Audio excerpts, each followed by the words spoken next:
The moment Marcus Stone walked into the Dusty Creek General Store with a fistful of wildflowers and his hat pressed against his chest, Matilda Ford took one look at him, looked at the flowers, and burst into laughter so loud that three men playing cards in the corner nearly knocked over their table.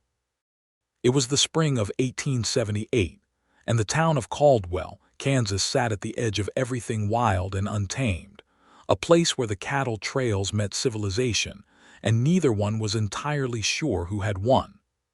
The Santa Fe Railroad had pushed through just a year prior, and with it came a new kind of energy, a restlessness that settled in the bones of the town like dust after a summer storm.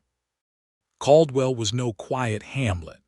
It was a border town, a cattle town, a place where fortunes were made and lost between sundown and sunrise, and where a woman like Matilda Ford had carved out her own particular corner of independence with the kind of stubbornness that made lesser men turn around and walk the other way. Matilda was 24 years old, the daughter of Gerald Ford, who had passed 3 years prior from a fever that swept through the county with merciless efficiency, leaving her the sole proprietor of Ford's General Store. She was not a delicate woman, not in the way that dime novels describe the frontier heroines who needed rescuing at every turn. She was sharp-eyed and practical, her dark hair pinned back beneath a flour-dusted bonnet, her hands calloused from counting coins and hauling supply crates. She had a quick wit that she wielded like a blade, and she had earned the respect of most of Caldwell's residents simply by refusing to be pushed around by any of them. Marcus Stone was 27, a cattle drover who had ridden up from Texas with the Kishom Trail in his blood and 2 good horses to his name, plus a reputation as the most reliable man in any outfit he rode with. He was tall and broad-shouldered, with dark eyes that had a way of settling on something and not letting go, and a jaw that had been broken once in a saloon fight in Abilene and had healed slightly crooked, which somehow made him look more distinguished rather than less. He had arrived in Caldwell 6 weeks prior, having saved enough money from 3 cattle drives to lease a small plot of land northeast of town. He was done with driving cattle for other men. He wanted his own land, his own cattle, his own life. He had one piece of that puzzle already. The other 2 were still forming. He had first seen Matilda Ford when he came into the store to purchase salt and feed. She had been in the middle of an argument with a supplier named Horace Bellamy, who was attempting to charge her double the going rate for a shipment of flour, and she had been dismantling his every excuse with such calm, devastating logic that Marcus had stopped just inside the doorway and simply watched. When she was done, when Horace Bellamy had accepted the correct price and left the store with his tail figuratively between his legs, she had turned around and found Marcus standing there. She had raised an eyebrow. He had said good morning and purchased his salt and feed, and for the next several days he could not stop thinking about that eyebrow. He had come back to the store 4 more times in 2 weeks, each time under the guise of needing something: a new length of rope, a tin of lard, 2 buttons for a shirt, a half-pound of coffee.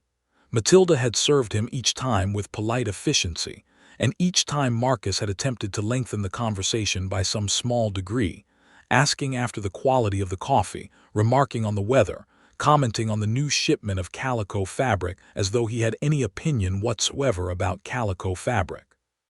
She had answered each inquiry with the same brisk competence she gave all her customers, and Marcus had ridden back to his land each time feeling that he had made precisely no progress.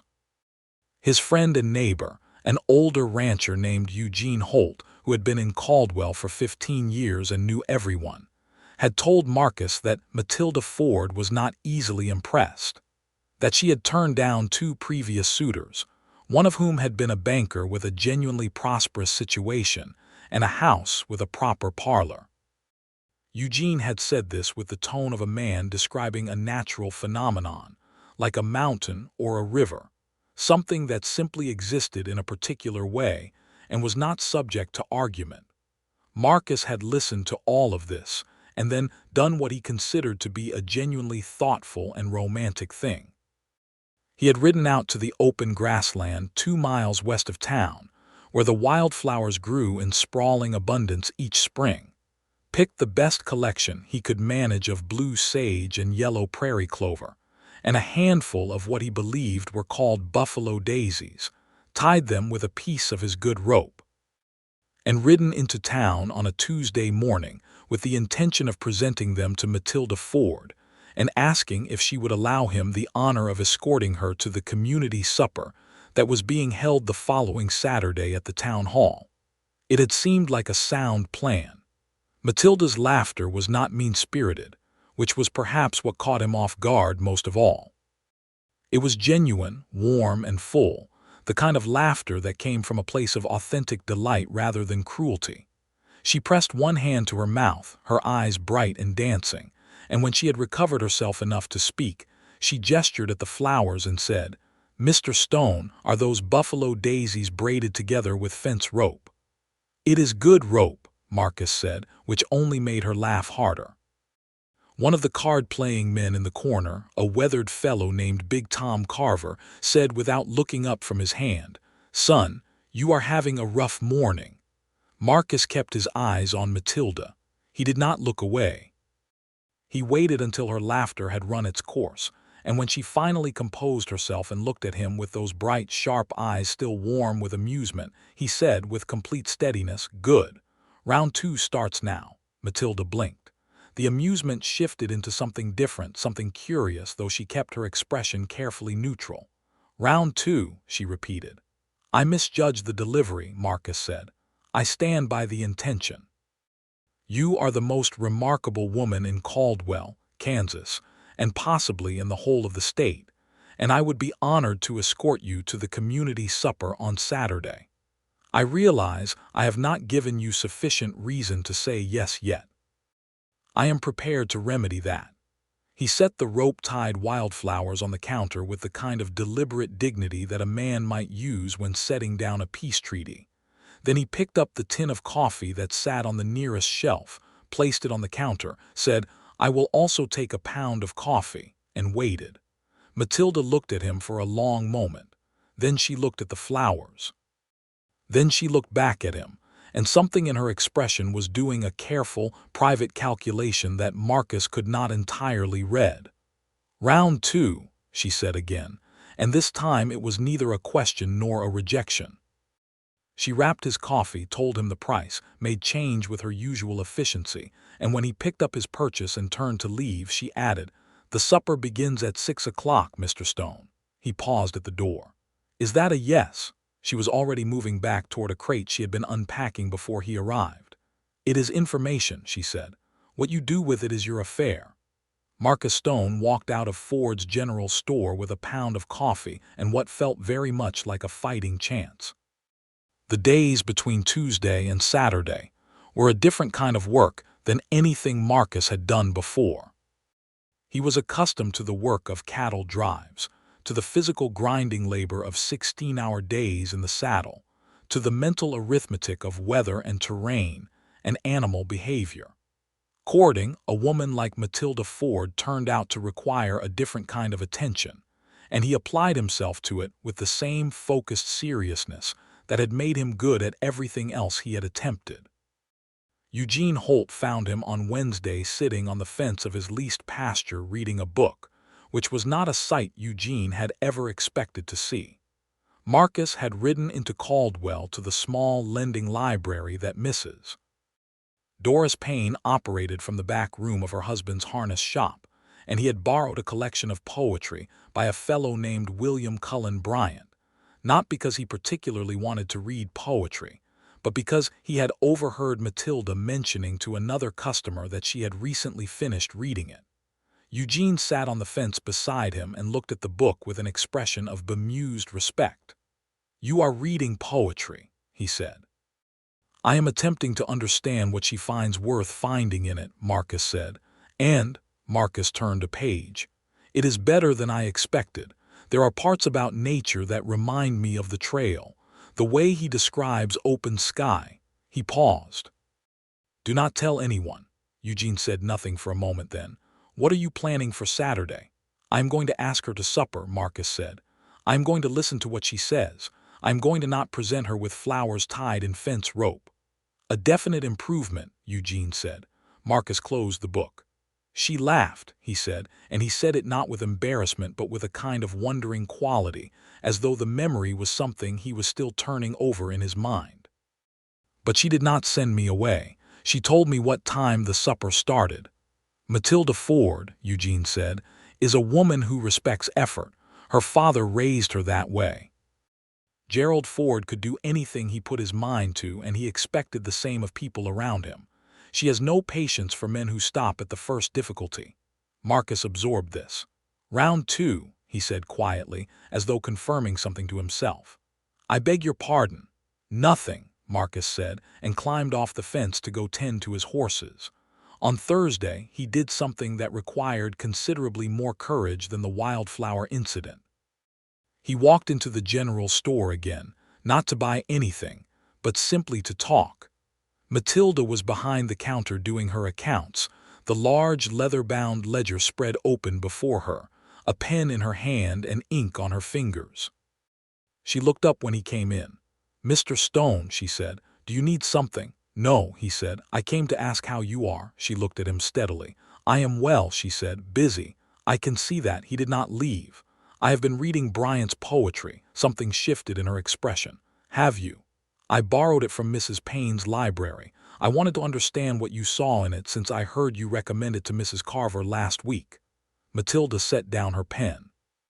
"You heard me recommend a book and went and read it." "The beginning of it," Marcus said honestly. "I am not through yet.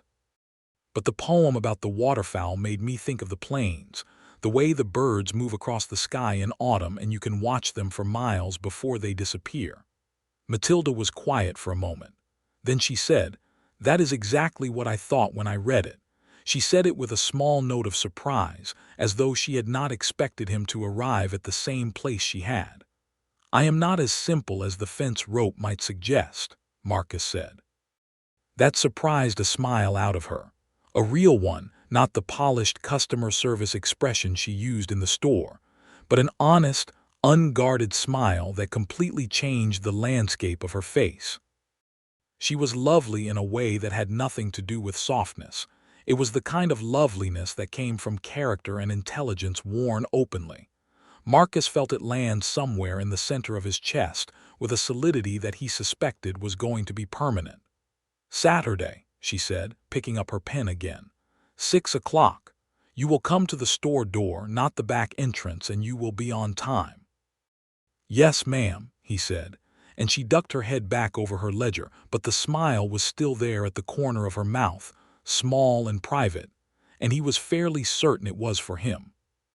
He went home and finished the Bryant poetry by lantern light, and when he was done, he sat for a long while looking out at the dark Kansas sky and felt, for the first time in several years, that the future was not just a thing to be endured but a thing to be wanted.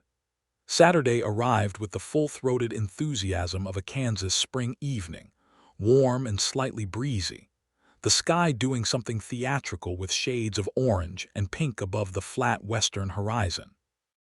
Marcus arrived at the door of Ford's General Store at 5:45, which meant he had been standing across the street at 5:30, and walked over slowly so as not to appear as though he had been standing across the street since 5:30. He had borrowed a clean coat from Eugene, who was broader in the shoulder but close enough in height that with some adjustment it sat reasonably well. He had polished his boots until they reflected the lamplight.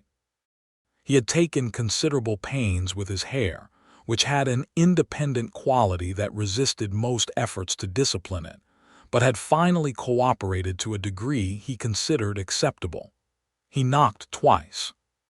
The door opened, and Matilda Ford was standing in a blue dress the color of the afternoon sky, with her dark hair down and pinned loosely at the nape of her neck rather than bundled under a work bonnet.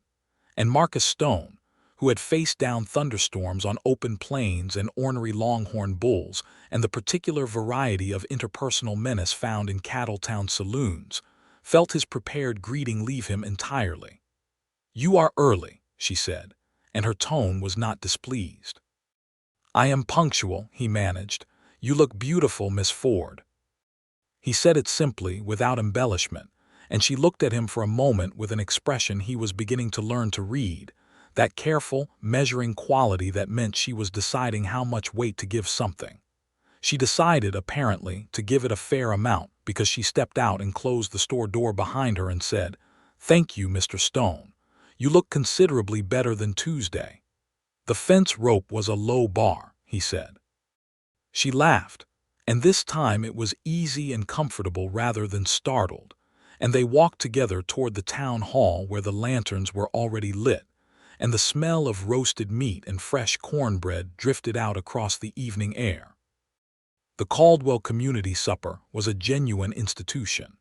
It had been started by Mrs. Doris Payne and a handful of other founding women shortly after the town's incorporation, and it happened 4 times a year at the changes of season, spring, summer, fall, and winter, with the expressed purpose of reminding the people of Caldwell that they were a community rather than simply a collection of strangers who happened to be occupying the same stretch of Kansas.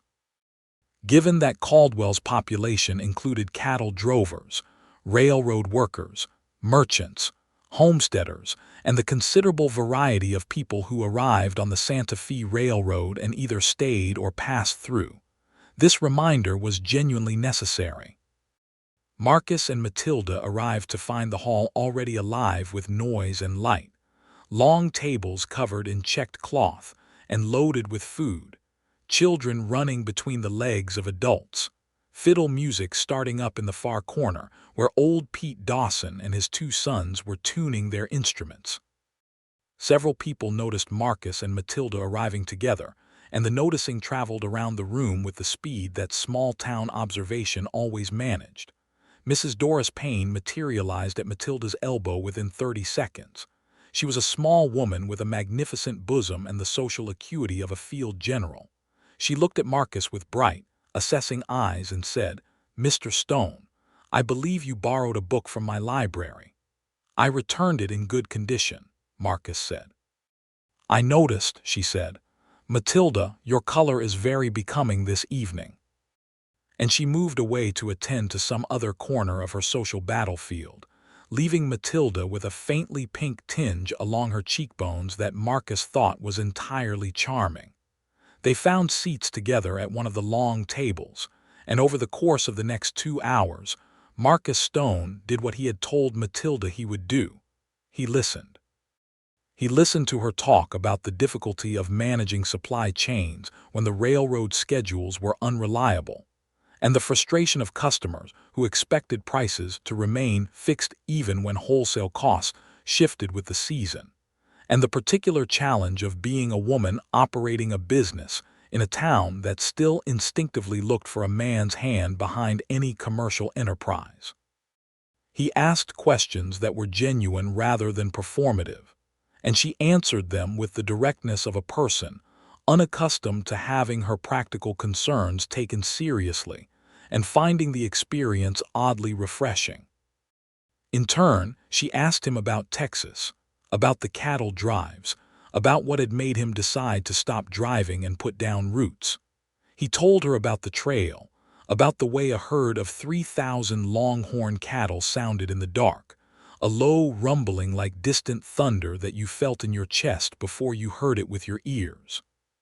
He told her about the Kishom Trail and the Red River crossing and the particular terror of a night stampede, when the lightning cracked open the sky and the cattle ran, and there was nothing between a man and eternity but a horse and his own nerve.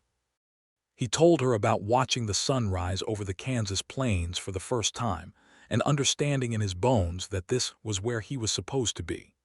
She listened to all of this with her chin in her hand and her eyes on him, and somewhere between the roasted beef and the peach cobbler that Mrs. Holt brought around for dessert, the conversation between them stopped being careful and became something else, something natural and easy that neither of them quite noticed happening. Pete Dawson and his sons had moved into proper dancing music by then, and couples were beginning to drift toward the open space at the far end of the hall. Marcus watched Matilda watching the dancers with an expression that was quiet and a little wistful, and he stood and held out his hand and said, "Miss Ford, I'm not much of a dancer. I want to be honest about that up front." She looked at his hand. "How honest?" "I can manage a waltz if the music is slow enough and you are forgiving enough," he said. "Beyond that I cannot make promises." She took his hand and said, "Then it is fortunate that I can lead." She was only partly joking. She was a better dancer than he was, which was not difficult, but she was also generous about it, adjusting to his limitations without making him feel them, and they moved around the edge of the dancing space with something that approximated grace if you did not look too critically.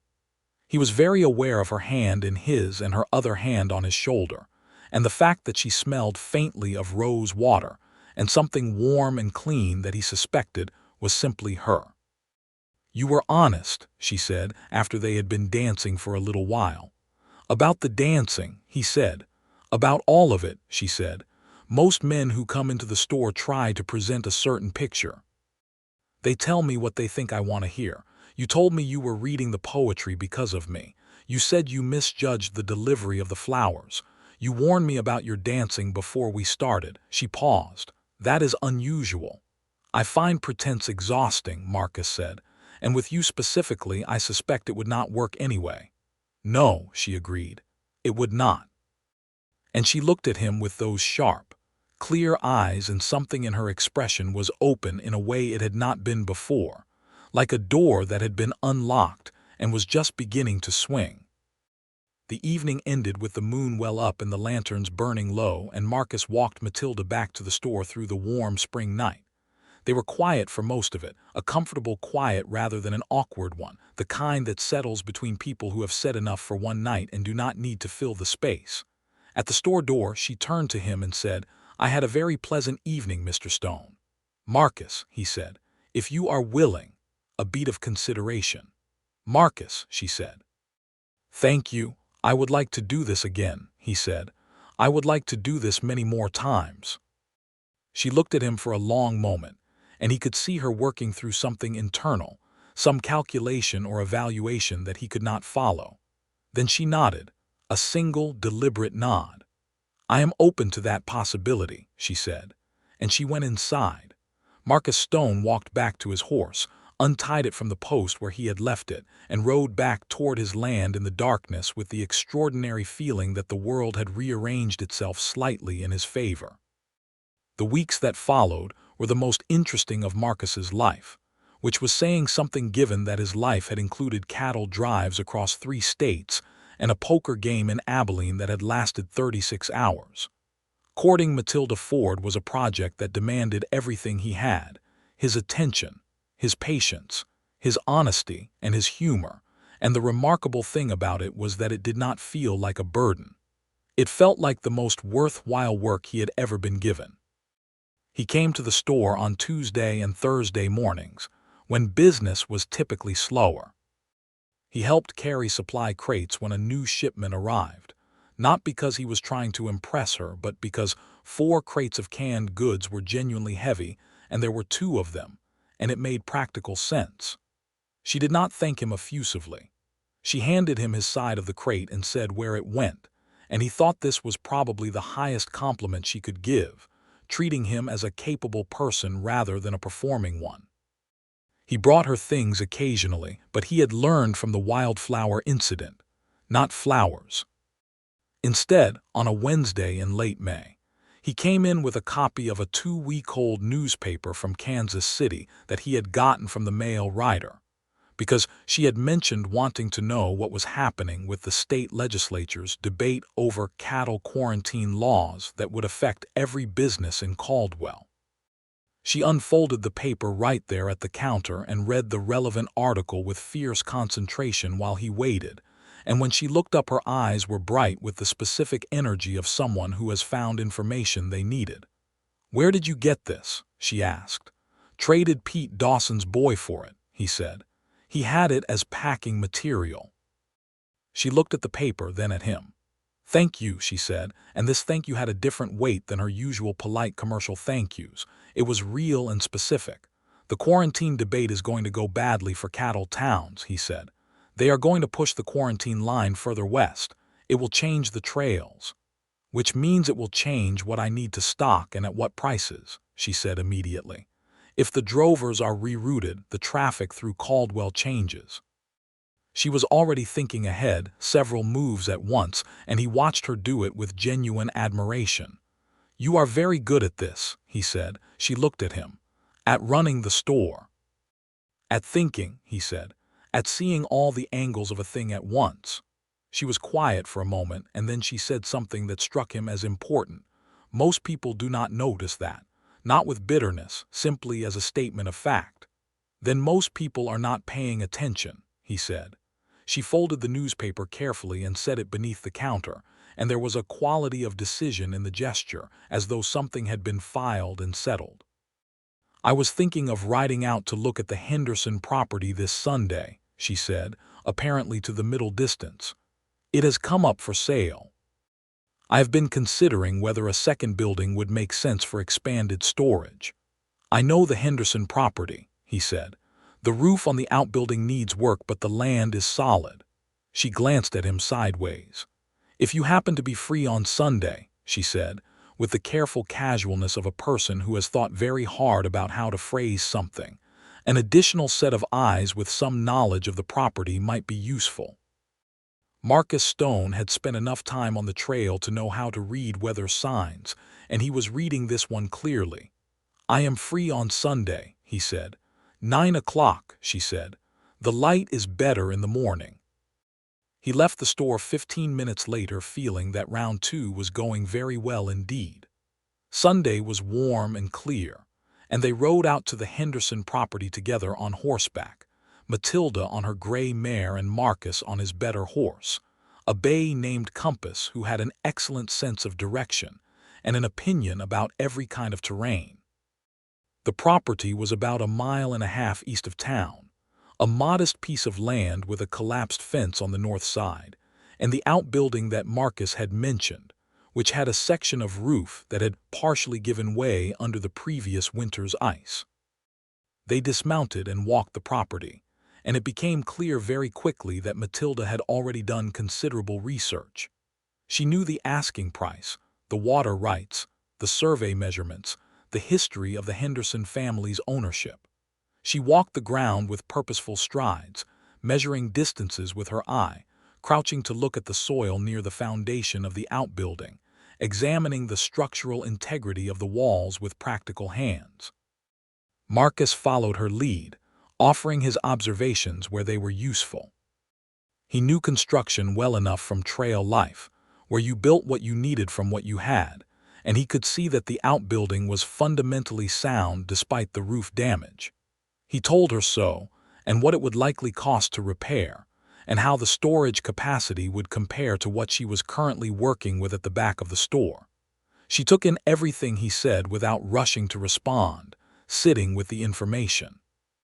They ate the lunch she had packed, sitting on the good stone fence on the south side of the property that the Kansas wind had not managed to knock down, with cornbread and salt pork and a jar of cold water, and the conversation drifted from the property to broader things. "What are you building?" she asked him, meaning his own land. "Cattle, eventually," he said. "Beef cattle, not drives. There is money in supplying the railroad towns directly rather than driving north every season. The drives are changing, the quarantine lines are pushing everything west, and I think in 5 years the long drives will be mostly finished. But the demand for beef is not going anywhere. Kansas City wants beef. Chicago wants beef. A man with cattle and a railroad nearby does not need to drive 3 months to sell them." She was watching him with that measuring attention again. "You have thought about this seriously," she said. "For several years," he said. "I spent those years saving money and studying how other men built operations, what worked and what did not. Most of the cowhands who come through here have spent their money before they leave town," she said. "I know," he said. "I watched them. And I watched the men who built something last, and I noticed the difference." He looked out at the land. "My father spent his whole life working someone else's cattle and never had anything to show for it when he died. I was 12 when he died. I decided then." She was quiet for a moment. "My father built the store from nothing," she said. "He came to Kansas with $40 and a notion. He died before he was 60, which I think was too soon, but he did not leave the world empty-handed. You keep it going, Marcus said. I expand it, she said, with a quiet firmness that he recognized as pride, the earned kind that does not need announcing. He built the foundation. I intend to build higher. They looked at each other across the remains of their cornbread lunch, and Marcus felt the particular quality of understanding that comes between two people who have recognized something essential in each other. He had been careful, in all of this, not to push. He knew that he felt something serious and growing, but he also knew that Matilda Ford was not a woman who would be rushed or pressured, and that her trust, once fully given, would mean something that most people never got. So he had been patient in the way that he was patient on the trail, not passive, not inert, but consistently present and consistently himself. He rode back toward town beside her in the afternoon light and said, "Will you have supper with me on Friday? Not the community supper, the hotel dining room. They have a proper cook since April." She rode for a moment without answering, looking straight ahead. Then, "That is a considerable step up from fence rope and wildflowers." "I have been practicing my courting techniques," he said. She made a sound that was almost a laugh. "Friday," she said, "the hotel dining room. Is that a yes?" "It is an acceptance," she said, and he could hear the smile in it even though he was looking at her profile and could only see the very edge of it. The hotel dining room was the best Caldwell had to offer, which was not the Delmonico in New York but was genuine and good, with tablecloths and a proper menu written on a chalkboard and Mrs. Watkins's incomparable beef stew and fresh bread. Marcus arrived before her and was shown to a table near the window. When Matilda walked in, she was wearing the blue dress again, and he stood immediately, which made her pause slightly in the doorway as though this was unexpected. "You look wonderful," he said. "You stood up," she said. "My mother insisted on that," he said. "When a lady enters a room, she was very clear about it." Matilda sat down across from him. "Tell me about your mother," she said. And so he did. He told her about Clara Stone, who had come to Texas from Tennessee as a young woman and had married a cattle hand named James Stone, and raised 5 children in circumstances that were frequently difficult, and had done it with an uncompromising warmth that Marcus considered the single greatest act of heroism he had ever witnessed. He told her about how his mother had taught him to read by firelight, using the Bible and a tattered copy of Robinson Crusoe, and how she had told him with absolute certainty that the world was large and he should see a good portion of it before he settled down to a part of it. "She sounds remarkable," Matilda said. "She was," Marcus said. "She died 4 years ago. She would have liked you." "You cannot know that," Matilda said, but she said it gently. "She had a very clear opinion of pretense," he said. "She could not abide people who were not what they appeared to be. She would have respected you immediately." Matilda looked at her hands for a moment. "My mother left when I was 7, she said. She was not suited to frontier life. She went back to her family in Ohio, and I stayed with my father." She said it matter-of-factly, without performance of grief, but he heard the thing underneath it. "He was enough," she said. "He was more than enough. But I understand what it is to build your idea of a family without a complete set of pieces." "Yes," Marcus said. "I know that." They looked at each other, and something that had been held at careful distance between them shifted, came closer, felt more honest. He reached across the table and put his hand over hers for just a moment, a brief, deliberate warmth, and she did not pull away. They talked through 3 cups of coffee and long past when the other diners had gone home, and when Marcus finally walked her back to the store in the dark, the night had the quality of something suspended. The way the air feels just before rain that you know is coming but has not arrived yet. At her door she turned and looked at him in the lamplight from the street, and he saw her deciding something. He waited. "Marcus," she said. It was the second time she had used his given name without being prompted, and the sound of it in her voice did something to him that he did not entirely have words for. "Yes," he said. "I am not easy," she said. "I have been told so more than once by men who considered it a fault.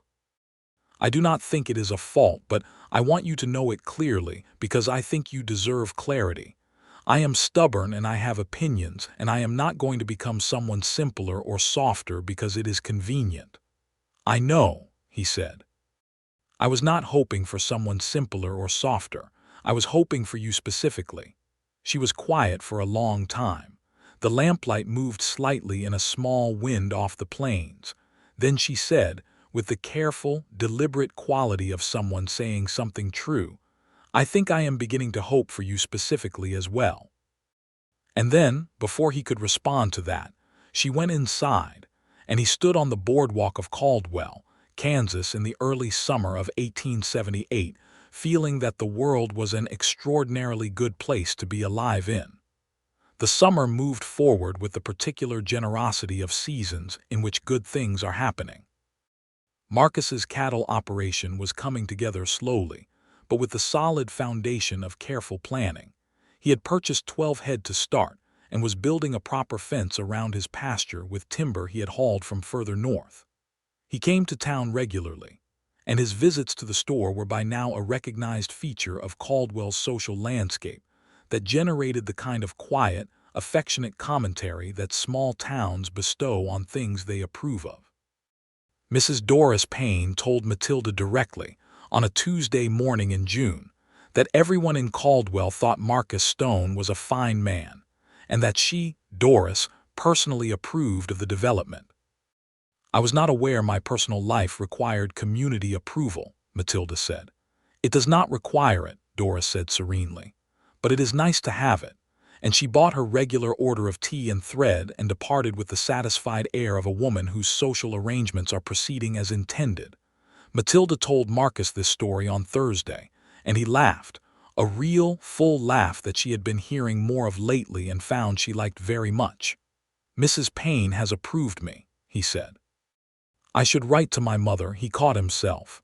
"That is, I would have." She touched his arm briefly. "She would have approved of you too," she said, and she meant it. In July, a difficulty arrived in the form of a man named Garrett Webb, who came to Caldwell on the railroad from the east, claiming to be a business investor with interest in the commercial properties of the town. He was well-dressed and smooth-talking, and had a way of making everything sound like an opportunity when what he actually meant was that he wanted something that belonged to someone else. He came into Ford's general store on a Wednesday morning and told Matilda that he was representing a commercial consortium from Kansas City that was interested in purchasing the prime Main Street locations and developing them into a larger mercantile operation. "What would happen to the current proprietors?" Matilda asked. Garrett Webb smiled in a way that did not reach his eyes. "They would be compensated fairly and free to pursue other opportunities." "Mr. Webb," Matilda said with the calm authority of a woman who has run a business alone for 3 years, "this store belonged to my father. It represents 11 years of building from nothing.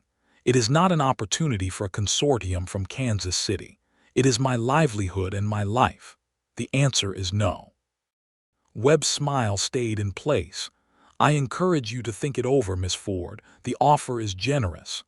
"The answer remains no," she said, and went back to her accounts.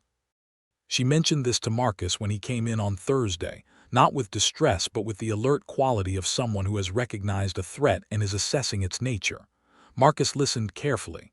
He had encountered Garrett Webb's type before on the trail, men who used legal-sounding language to accomplish what force could not, and he had a low opinion of them.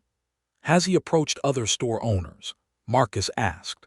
"I asked around," Matilda said. "He has spoken to Ed Simmons at the hardware store and to the family that runs the saddlery. Both of them said similar things. He was not overtly threatening, but he was not taking no for a final answer either." "He will come back," Marcus said. "I know," she said. "I intend to be ready." What followed was a several-week period in which Garrett Webb attempted various strategies, each of which Matilda countered with the systematic effectiveness of someone who had spent her whole adult life managing situations designed to disadvantage her. She contacted the county land office and had the deed to her property formally registered with her as sole owner, which she had always been, but which had apparently not been as formally documented as she would have liked. She wrote to a lawyer in Wichita, a man her father had done business with, who confirmed her position and wrote a very clear letter outlining what recourse was, and was not available to anyone attempting to compel a sale. She spoke with the other affected business owners and organized them into a collective response, so that Webb found himself facing not a series of individual negotiations but a unified front. Marcus was present for some of this, and he helped where he could, including riding to Wichita himself to hand-deliver documents when the mail rider's schedule was uncertain. But what he mostly did was stay out of the way of Matilda's handling of it, because she was handling it with a capability that needed no supplementing, and he understood that the most useful thing he could do was be available without inserting himself where he was not needed. When Garrett Webb finally left Caldwell in early August without having purchased a single property, Marcus arrived at the store to find Matilda at the counter with a cup of coffee and the air of a person who has successfully concluded a battle and is now quietly acknowledging it to themselves. "He is gone," Marcus said. "He is gone," she said. "Are you all right?" She looked at him steadily. "I am very well," she said. "I handled it." "I know," he said. "I watched you handle it. It was something to see." She smiled then, and it was not the polished smile or the careful private smile, but something more open and unguarded than he had seen before, and she said, "You did not try to take it over." "It was yours to handle," he said simply. She looked at him for a long moment. "Sit down," she said. "I will make you coffee." He sat down at the small table near the window where she sometimes ate her lunch, and she brought him coffee, and they sat together in the afternoon quiet of the store while Caldwell moved past the window outside, and it was the most ordinary and extraordinary thing Marcus Stone had experienced in his 27 years. He asked her to marry him in September. He did not make it an occasion, not with speeches or kneeling or extravagant gestures. He had thought a great deal about how she would best receive a proposal, about what she valued and what she would find meaningful, and he had arrived at the conclusion that Matilda Ford would value directness and honesty above all, that anything theatrical would make her feel like a performance was being given for her benefit rather than a real thing being offered. They were walking along the creek south of town on a Sunday afternoon, which had become their regular Sunday habit. The cottonwood trees were turning gold, and the light through them had the warm, angled quality of early autumn, and she was talking about her plans for expanding the store's dry goods section, and he was listening and watching her and feeling the particular ache that had become familiar to him over these months, the knowledge of how much he wanted this specific person in his specific life. He stopped walking. She walked a few steps further before she noticed and turned. "What is it?" "Matilda," he said. "I want to marry you. I want to spend the rest of my life with you. I think we are both people who build things, and I believe that what we would build together would be worth more than what either of us builds alone. I know this is a significant thing to ask, and I know you do not make decisions quickly, and I am not asking you to answer today." He paused. "But I wanted to say it clearly because I think you deserve clarity." She stared at him. He had the impression he had, for possibly the first time, genuinely surprised her. The cottonwood leaves moved in the light wind. The creek made its small, constant sound over the stones. "You said you would not ask me to answer today," she said. "I meant that," he said. "Take whatever time you need." She looked at him for a long moment, and then she said, "I do not need time." She took a breath, and something settled in her expression, something resolved and quiet and sure. "Yes," she said, "I will marry you, Marcus Stone." He crossed the distance between them and took her face in his hands and kissed her for the first time, properly and completely, and she kissed him back with the same wholehearted directness she brought to everything, and the cottonwood trees turned gold around them, and the creek ran on, and the Kansas sky arched enormous and blue above it all. They were married in November, before the winter came in earnest. The ceremony was held at the small Caldwell church, which was a simple building with wooden pews and a minister named Reverend Cole, who was a good man with a direct manner that both Marcus and Matilda appreciated. Nearly the whole town came, because nearly the whole town had been watching this particular courtship with the invested interest of people who were genuinely fond of both parties. Mrs. Doris Payne organized the reception at the town hall with the same field general precision she brought to the community suppers, and the result was a genuinely celebratory event with more food than could reasonably be consumed, and Pete Dawson and his sons playing until well past midnight. Eugene Holt danced with Matilda's friend and neighboring shopkeeper, Clara Simmons, and both of them were very pink-faced about it afterward, which was the beginning of a separate story that would take its own time to unfold.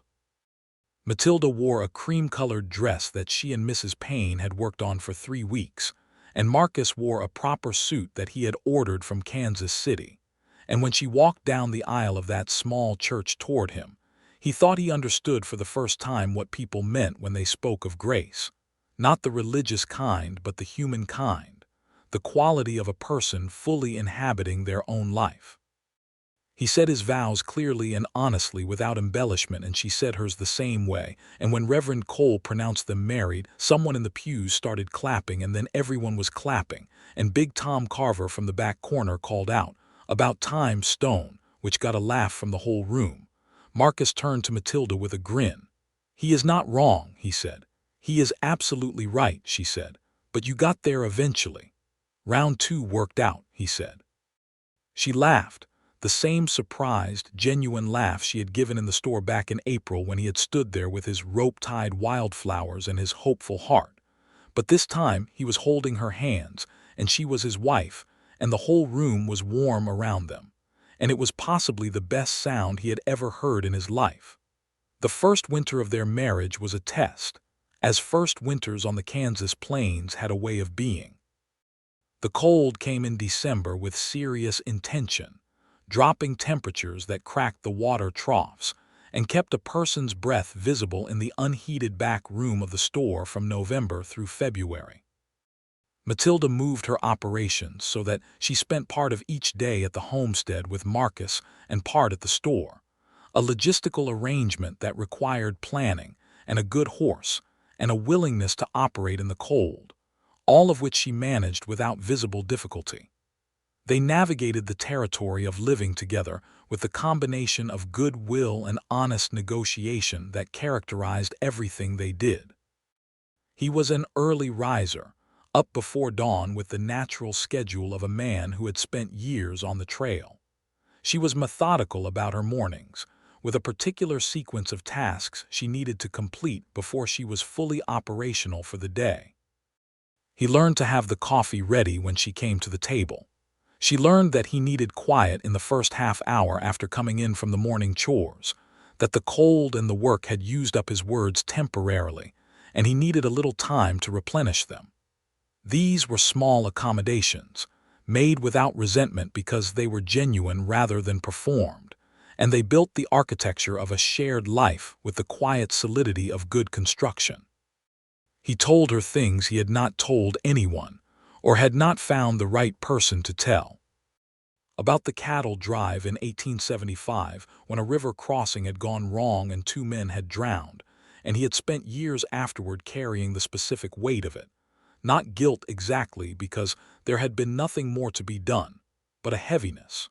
She listened without trying to resolve it or minimize it, and when he was done she simply said, "That is something to carry," and he found that having it acknowledged was more useful than any comfort could have been. She told him about her mother leaving, the real version rather than the matter-of-fact summary she had given him at the hotel dinner. The actual memory of it, being 7 years old and watching a wagon pull away and not fully understanding that it was not coming back, and her father's face in the days after, how he had been so careful to be both things at once, practically competent and emotionally present, and how that effort had cost him something she could only see in retrospect.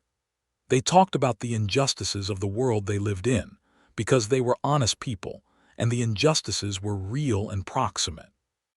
The cattle trade ran on land that had belonged to the Osage people, and the Kiowa and others before them. And the railroad had made that dispossession complete in a way that the market described in simple economic terms, while the human reality of it was considerably more complicated. Marcus had ridden with men of various backgrounds on the trail, and he had seen the way that complexity was flattened by those who benefited from the flattening. Matilda had seen it in the store, in the way certain customers were treated differently, and in the way certain narratives about who had a right to what kind of prosperity were taken as simply given. They did not resolve these things in conversation because they could not be resolved in conversation, but they named them honestly, which felt like the minimum that honesty required. Spring came back to Kansas the way it always did, with a dramatic reversal of winter's authority, the sky opening up blue and warm in a matter of days, the grassland turning green, the cottonwood trees along the creek putting out their first tentative leaves. Matilda's store had a good winter season, stronger than she had expected, in part because the quarantine line had shifted exactly as Marcus had predicted, and the resulting changes in trail traffic had affected other towns more than Caldwell, at least temporarily. She had bought the Henderson property in October, just before the wedding, and the outbuilding's roof had been repaired over the winter with Marcus's help on the weekends. His cattle operation was growing. He had 12 head going into winter and came out with 15, counting the 3 calves born in January and February, and he had made his first sale to the railroad buyer in March at a price that more than justified the winter's expense. He was building something. They both were, and the building was better for being done in parallel. In late April, about a year after Marcus had walked into Ford's general store with wildflowers and fence rope, Matilda told him over breakfast that she believed she was expecting a child. He looked at her across the table, and she looked back at him, with that particular expression of a person who has weighed something carefully and is now handing it over. He stood up and came around the table and held her without saying anything for a long moment. "Marcus," she said into his shoulder. "I know," he said, "I know." "Are you afraid?" she asked. "Terribly," he said, and entirely glad. He pulled back enough to look at her face. "Are you?" "The same," she said. And she pressed her forehead briefly against his, and they stayed like that in the morning kitchen with the coffee going, and the spring light coming through the window, and the weight and the joy of it settling around them together. Matilda's pregnancy was not without its difficulties. The summer of 1879 was a hot one, and she was running the store through the worst of it, and there were days when the combination of the heat and the physical demands of the pregnancy and the relentless practicalities of the business made her quiet in a way that Marcus learned to recognize and respond to carefully. He came to the store more often, not to take over but to be present, to handle the heavier work, to sit with her at the end of the afternoon when the last customers had gone, and she was doing her accounts and the day had been long. Mrs. Payne and the other women of Caldwell organized themselves around Matilda with the practiced efficiency of a community that knew how to close ranks around its own. There were meals delivered and advice offered, and a general atmosphere of invested communal care that Matilda received with an uncharacteristic openness that Marcus noticed and loved. In late September, when the summer heat had finally broken and the prairie was going golden in the early autumn light, their son was born. It was a long labor, attended by the midwife Mrs. Bess Holloway, who had delivered half of Caldwell's children, and Marcus spent most of it in the front room of the homestead, feeling as helpless as he had ever felt in his life, which was not an experience he was accustomed to. Eugene Holt sat with him for a while and did not say much, which was the right call. When Mrs. Holloway came out and said it was done, and that they were both well, Marcus felt something happen in his chest that he did not have a name for, something that rearranged his internal landscape so completely that the person who had been sitting in that chair waiting was not entirely the same person who stood up and went to see his wife and his son. Matilda was pale and exhausted and absolutely incandescent. She was holding the baby with the focused attention she brought to everything, and she looked up when Marcus came in and said, in her direct way, "He looks like you. He already has opinions about his situation." The baby was red-faced and loudly communicating something, and Marcus sat on the edge of the bed and looked at this small, furious, spectacular creature and felt, with a certainty that went all the way down, that this was what everything had been moving toward. "What is his name?" Mrs. Holloway asked. Marcus looked at Matilda. Matilda looked at Marcus. They had discussed names in the abstract, a list of possibilities, but in the moment the answer presented itself to him clearly. "James," Marcus said. "James Gerald Stone. His father's name and her father's name, both of them in one small person." Matilda looked at him and her eyes were bright with something more than exhaustion. "James Gerald," she said, and the baby, as though acknowledging the introduction, briefly stopped shouting. She laughed softly. "Hello, James," she said. The months after James arrived were the kind that reorganized time and sleep, and the basic logistics of daily life in ways that no amount of preparation entirely accounts for. Matilda was not a woman who expected the world to arrange itself around her inconveniences, and she approached the adjustment of new parenthood with the same practical determination she brought to everything. But Marcus noticed the moments when the tiredness was more than physical, when the complexity of managing the store and a new baby and everything else settled on her in ways that she was still working out how to carry. He made a decision in late November, after watching her fall asleep in the chair by the fire with James on her chest after a full day at the store. And the next day, he went to speak to a young woman named June Hartley, the 18-year-old daughter of the family who farmed east of town, who was sensible and capable, and had mentioned to him once that she was hoping for employment. He offered her work at the store for 3 mornings a week, handling the routine sales and stocking while Matilda attended to accounts and the more complex business decisions. He did not announce this to Matilda as a decision he had made. He came home and said, "I spoke to June Hartley today. She is looking for work and I believe she would be useful for the store. What do you think?" Matilda considered this. "I have thought about it," she said. "Can we afford the wages?" They went through the numbers together, and the answer was yes, comfortably, given the store's trajectory and his own operations income. June started the following week, and the effect on Matilda's days was almost immediately visible, not because she worked less, but because she could direct her energy more strategically, and this suited her considerably better than simply being exhausted. James Gerald Stone was a healthy, loud, thoroughly opinionated child who demonstrated from his earliest weeks a strong preference for being vertical, which he communicated with considerable volume whenever anyone attempted to put him horizontal.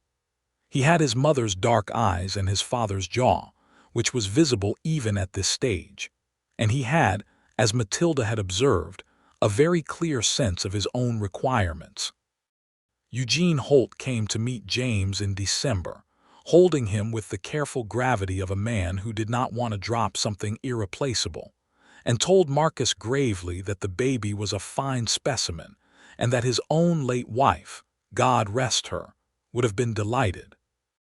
Then he went home and wrote a very careful letter to Clara Simmons from the saddlery, which Marcus only discovered much later was the letter that began the process of Eugene and Clara's own eventual marriage. But that is a separate story. The winter of 1879 going into 1880 was milder than the previous one, which Caldwell accepted as a gift without asking too many questions about it.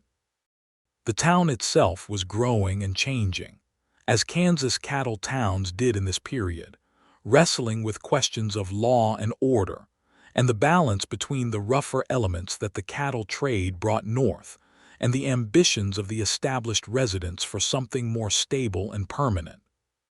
Marcus had some opinions about this, informed by the years he had spent on the trail and his clear-eyed view of what the cattle trade was and was not, and he participated in the town's conversations accordingly.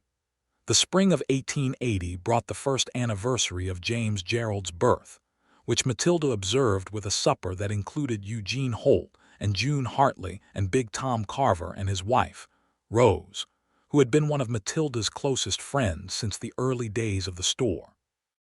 James was a year old and walking, which he approached with the maximum possible enthusiasm and the minimum possible caution, and the supper was a warm and cheerful affair that ran late enough that Tom and Rose's two older children fell asleep in the corner. After everyone had gone and James was down and the house was quiet, Marcus and Matilda sat on the front porch in the early spring evening, the air still cool but with the first real warmth underneath it, and she leaned against his shoulder and he put his arm around her. "A year," she said. "He has survived us," Marcus said. "We have survived him." She laughed quietly. "I remember thinking when you came into the store with those flowers and the fence rope that I had absolutely no idea what to do with you." "You knew exactly what to do," he said. "You laughed. And you said good, round two starts now," she said, and he could hear the smile in her voice. "Best thing I ever said," he told her. She was quiet for a moment, and then she said in the private, honest tone that she reserved for things that were genuinely important, "I was afraid of this. Of all of it. Not you specifically, but what you represented. The possibility of it." A pause. "I had managed everything by myself for long enough that I had started to think that was what managing was. Doing it alone, that anything else was a complication. And now," he asked. She lifted her head from his shoulder and looked at him in the spring dark. "Now I think the complication is the point," she said, "that the building you do together is different from any building you can do alone. Not easier, different." He kissed her hair. "My mother told me once," he said, "that the best thing a person could do was find someone who made them more of what they already were. Not different, more." "She was right," Matilda said, and settled back against his shoulder. The Kansas sky was enormous above them, stars from one horizon to the other, and somewhere in the pasture compass made a soft sound, and one of the cattle answered.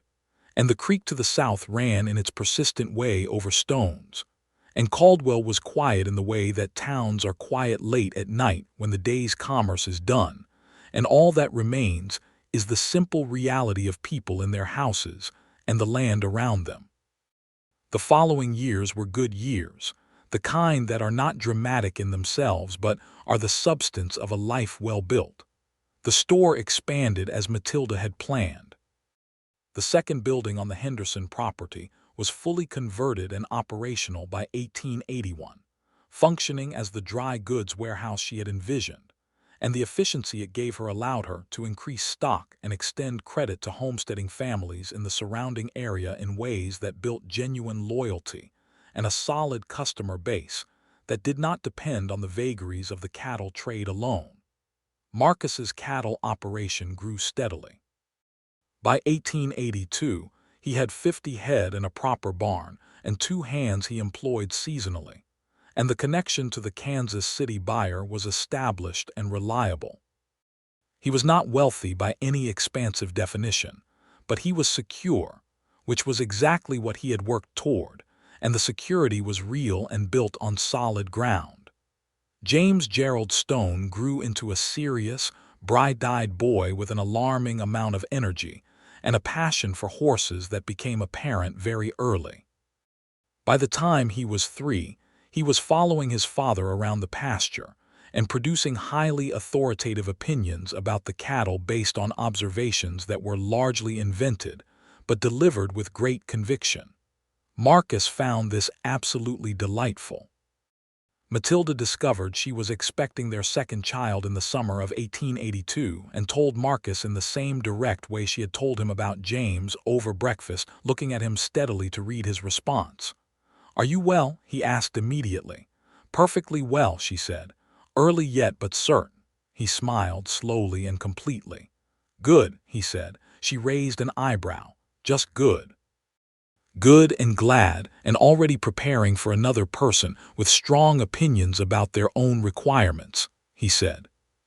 She laughed and threw a dishcloth at him, which he caught, and James, who was nearly 3 and had inherited his mother's ability to read a room, looked back and forth between them, and then decided this was normal and returned to his biscuit.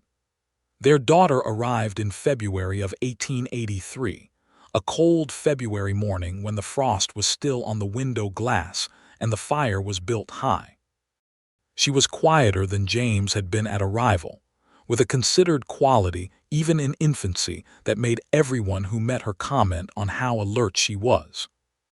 She had Marcus's eyes, that dark, steady quality, and Matilda's features, and she was, in Matilda's assessment delivered to Marcus with characteristic directness on the third day of her life, absolutely perfect. They named her Clara after Marcus's mother. He held her that first evening and was very quiet for a long time, and when he finally looked up, Matilda was watching him with the particular gentle attention she had developed for the moments when he was carrying something. "She would have been here if she could," Matilda said quietly. "I know," he said. "I like to think she is in some form." He looked down at Clara, who was looking back at him with those steady, serious eyes. "She has her grandmother's name," he said. "That is something that persists." Clara Stone proved to be a child of formidable interior life. She was quieter than her brother, less immediately communicative, but she watched everything with an attention that recalled her mother's, and she had, from a very early age, a quality of patience in observing something until she understood it that Marcus recognized as his own. She and James were a study in contrasts, his loud thoroughness and her quiet depth, and they were devoted to each other in the undemonstrative, absolute way of siblings who complement rather than compete. June Hartley had by 1883 become a full-time employee of Ford's General Store, which was no longer a small enterprise but a properly established business with real commercial gravity in the Caldwell economy. Matilda had expanded the credit system to a structured arrangement and had hired a part-time bookkeeper. The store's reputation extended to other towns along the railroad line. She had built what she said she intended to build. Higher. Marcus had a conversation with her one evening in the spring of 1884, when James was 4.5 and Clara was just over a year old, and the homestead had taken on the full and complicated quality of a house with children in it, about what they were building and where it was going. "The cattle operation can sustain more," he said. "I have been thinking about a second pasture, the Garrett land north of us. Henderson mentioned it might come available." "If you take the second pasture," she said, "you need another full-time hand. That changes your expenses." "I have run the numbers," he said. "The break-even point is about 18 months. After that it improves considerably." "Show me," she said, and pulled the ledger toward her, and they went through his numbers together at the kitchen table with Clara asleep in the cradle and James somewhere upstairs making the determined sounds of a child engaged in a project of his own imagining. This was how they made decisions, together, with the numbers spread between them and each bringing what they knew to the problem. It was not romantic in any theatrical sense. It was better than that. It was the deep, working partnership of two people who had built something genuinely shared, where the labor and the thinking and the planning were distributed not by convention but by capacity and agreement, and where neither one of them was doing it alone. He bought the Garrett land in June of 1884 and hired a young hand named Will Pryor, who was 20 years old and from Missouri, and worked with the serious diligence of a young man who understood that this was where his future was being made. James, at 4, appointed himself Will's supervisor, a role Will accepted with the considerable good humor that his continued employment required. The summer of 1884 was warm and generous, the kind of Kansas summer that reminds you why people came to this place and stayed. The grass was good and the cattle were healthy, and the store was busy, and Caldwell was in one of its periodic phases of relative order and community. Marcus and Matilda took the children to the community supper in August, which was now a tradition of long standing in their family, and sat at the long tables with the people who had been watching their story since the beginning, Mrs. Payne and the Carvers and Eugene Holt, who was by now properly walking out with Clara Simmons, and the general warmth of a community that had known them long enough to be genuinely pleased by what they had built.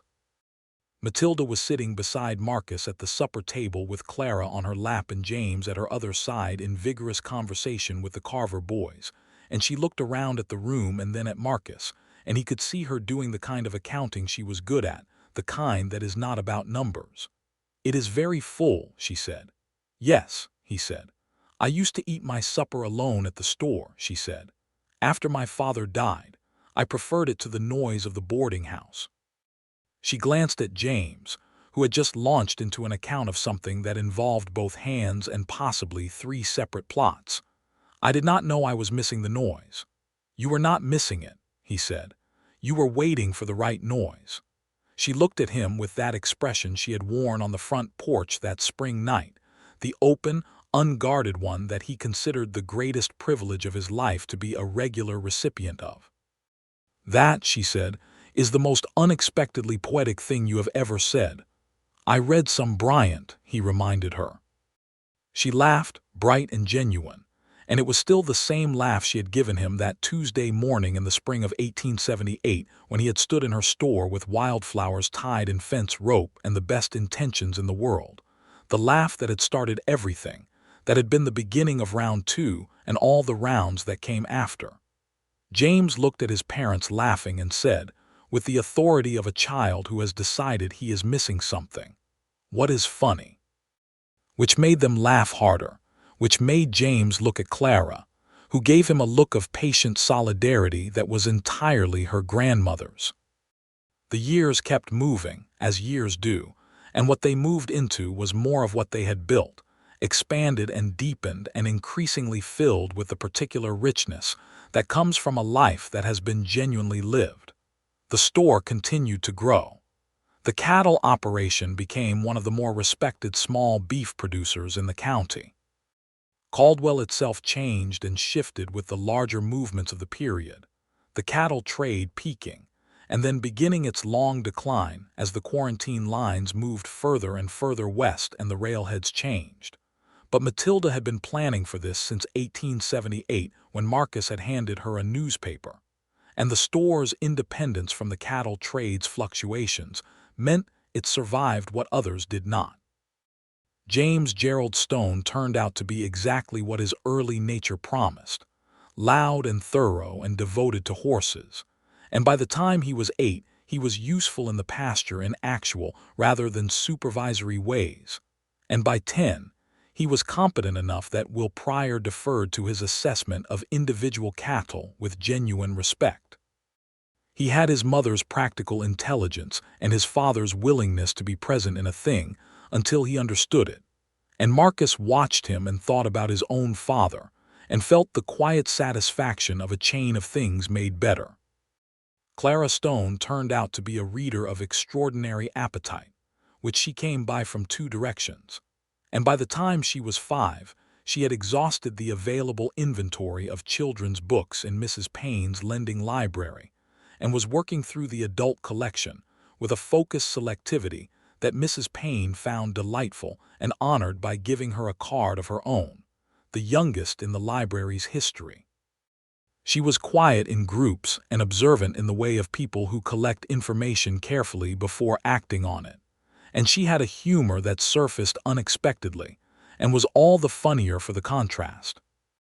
Marcus and Matilda had conversations, in the way they had always had conversations, about everything, about the children and the land and the business and the larger world, about what they hoped for and what they feared and what they were still working out. They argued occasionally, the genuine kind that come from 2 people who have real opinions, and these arguments had the quality of something alive rather than destructive, and they always came out the other side having understood something better. One evening in the fall of 1887, when James was 8 and Clara was 4 and the harvest was in and the first real cold was coming down from the north, they sat by the fire after the children were in bed, and Matilda said, "Do you remember what I said to you the night you asked me to marry you? About not being easy," he said. "About not becoming simpler or softer," she said. "About being stubborn and having opinions." "I remember," he said. "Have I been," she asked, with the careful quality of a person asking a real question, "too difficult? I mean genuinely, I know what I am like." Marcus considered her for a long moment, with the full attention he had always brought to her. "You are exactly what you told me you were," he said. "And I meant what I told you then. I was not hoping for someone simpler. I was hoping for you specifically." He paused. "The store is what it is because of how you are. James is what he is because of how you are. Clara is what she is. None of it would be the same with a simpler person." She looked at the fire. "I wonder sometimes if I am as good at the softer things," she said, "the easier expressions." "You are better at them than you think," he said. "You are just honest about them, which is not the same as not having them." She looked at him. "I love you," she said, with the directness she brought to everything. "I love you a great deal. I want you to know that clearly." "I know it," he said. "I have known it for a long time in 100 things you do." "Good," she said. "But I wanted to say it clearly, because I think you deserve clarity." He smiled because she had used his own words, the ones he had said to her on the creek bank when he proposed, and she knew it and had meant to. He reached over and took her hand and held it, and the fire was warm and the house was full and quiet around them. In the spring of 1888, when the prairie was going green again, and the cottonwoods along the creek were putting out their first tentative leaves, Matilda discovered she was expecting again. She told Marcus in the morning, as she always did over coffee, directly. He looked at her with the steady warmth that had never changed, the same directness of feeling that had made him walk into a general store with wildflowers tied in fence rope 10 years ago. "How are you?" he asked. "Well," she said. "Glad." She paused, perhaps a little afraid of the noise level. He laughed. "3 stone children," he said. "Caldwell will hear about it." "Caldwell already knows everything about us," she said, which was true.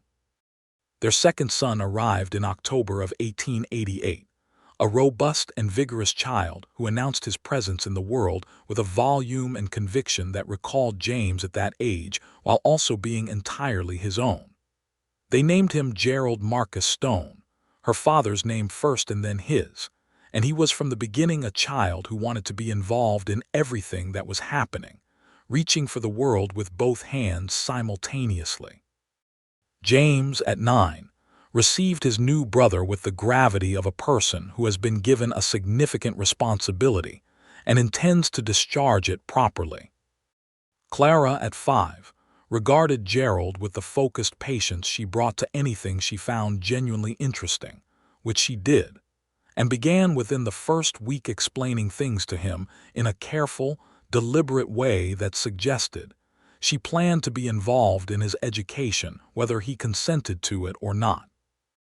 Marcus held Gerald that first evening the same way he had held James and Clara, with that full, quiet attention that Matilda had come to recognize as the expression of his deepest feelings, and she watched him from the bed and felt the particular fullness of a life that has exceeded what you let yourself hope for. 3, she said. 3, he confirmed. He looked up at her. "Are you glad?" "Enormously," she said, "and exhausted and glad." "Good," he said, in the exact tone he had used in the store a decade ago when she had laughed at his wildflowers and he had refused to retreat, and she recognized it immediately. "Good," she echoed with a smile. "Round 2 definitely worked out." "Round 2, he said, "turned into everything." Caldwell, Kansas, in the fall of 1888, was a different town than the one Marcus Stone had ridden into in the spring of 1878. The long cattle drives were mostly finished now, the last of the great trails winding down as the quarantine lines, and the railroad network changed the economics of the beef trade irreversibly. The town was settling into a different kind of identity, more permanent, more domestic, less driven by the rhythms of the seasonal drives. The saloons were fewer than they had been. The schools were better. More families had put down genuine roots.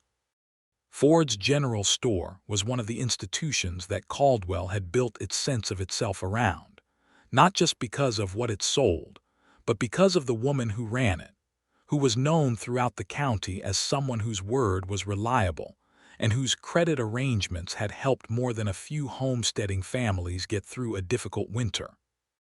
Matilda Ford Stone, as she was formerly known, though the store remained Ford's because that was what it was and what it had been built by, was 34 years old, and at the full height of everything she had been working toward her whole adult life. Marcus at 37 was a well-regarded member of the Caldwell community, known for honesty and reliability, the qualities that had made him good on the trail and that translated equally well into the slower, more permanent work of building a place.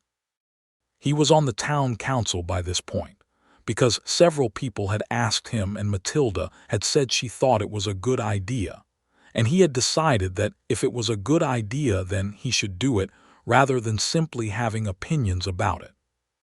The homestead was a proper home now, expanded twice from its original structure, with a good front porch that Marcus had built with his own hands over 2 weekends in the spring of 1885, and a proper kitchen that had been Matilda's condition for the second expansion, and a bedroom for each of the children that would accommodate growing into rather than out of. The pasture had a proper fence, and the barn was solid, and Will Pryor had his own small cabin on the property, having become genuinely indispensable. On a Sunday afternoon in November of 1888, when Gerald was a month old and James and Clara were playing somewhere in the vicinity of the barn, with a volume that suggested they were inventing their own civilization, and it had strong opinions, Marcus and Matilda sat on the front porch as they had sat on spring evenings and summer nights and fall afternoons for the years of their married life, and he thought about the particular quality of this kind of happiness. The kind that is not a peak moment but a sustained condition, built day by day from honest work and genuine love. She was reading the new issue of the Kansas Farmer that she got regularly, because even with a month-old baby and 2 other children, and a full business operation she had opinions about agricultural policy. Gerald was asleep against her chest in a careful arrangement that freed her reading hand. He was looking out at the pasture where the cattle moved slowly in the afternoon light. "Marcus," she said, without looking up from her paper. "Yes," he said. "I was thinking about what I said to you the first time you came in for coffee," she said, "after the flowers. The fence rope flowers," he said. "That it was information," she said, "about the supper. That what you did with it was your affair." She turned a page. "I was hoping you would do something with it." He looked at her profile, the clean lines of it, the dark hair that had a few threads of gray now that she wore like everything else, without apology and without drama. "I know," he said. She looked up from her paper then, and her eyes were warm and amused and entirely herself. "You were very determined," she said. "It was the most attractive thing about you after the honesty." "After the honesty," he said, "not before." "The honesty was first," she said firmly. "You told me you had misjudged the delivery, not that the flowers were actually rope, not that I was wrong to laugh. You said you had misjudged it and you intended to do better." She looked back at her paper. "Most people, when they are shown a fault, defend it. You said, 'Good, round 2 starts now.'" He was quiet for a moment, listening to the cattle in the pasture and the distant sound of James and Clara and the small, steady breathing of Gerald against Matilda's chest. "I was not going to retreat," he said. "Not from you, not from something worth having." She made a sound that was agreement and affection combined. The afternoon light moved on the front porch. A meadowlark somewhere in the grassland gave its bright, multiple-noted call, the sound of the Kansas plains in November when the cold has not quite arrived and the light is still good. "What are you thinking about?" she asked. "Everything," he said. "The whole of it." He looked out at the pasture, the homestead, the sky. "I used to think about the future as a thing to be worked toward," he said. "A point you arrived at eventually, but it is not like that. It is like this." She set her paper down and looked at him. "Like what?" she asked, though he thought she knew. "Like sitting on a porch on a Sunday afternoon in November," he said, "with everything you worked for already present and still being built." She looked at him for a long, steady moment, and then she reached over with her free hand and took his, and held it in the way they had held hands through the years, comfortably and without ceremony, the grip of people who have been through a great deal together and expect to be through a great deal more. "Good," she said. He smiled. "Good," he said. And the meadowlark called again from the grassland, and Gerald slept against his mother's chest, And somewhere beyond the barn, James and Clara were building their civilization with tremendous enthusiasm. And the cattle were quiet in the good November light, and the Kansas sky went on above all of it, enormous and blue and entirely indifferent to anything but its own great sweep. And under it, the homestead and the store and the town of Caldwell, and the two people on the porch were small and warm and permanent in the way that real things are permanent, not because they resist change, but because they are made of something genuine that change cannot alter. It had started with laughter in a general store, and wildflowers tied in fence rope, and a man who refused to retreat, and a woman who gave him information about a supper time instead of a dismissal, and everything that followed had been the consequence of that refusal and that opening, round 2 and round 3 and every round after, built day by day into a life that was larger and fuller and more honest than either of them had known how to hope for when it was still only the beginning. Marcus Stone squeezed his wife's hand. Matilda Ford Stone squeezed his back. The afternoon light held a little longer on the Kansas plains, as November light sometimes does, golden and generous, before the dark came gently in.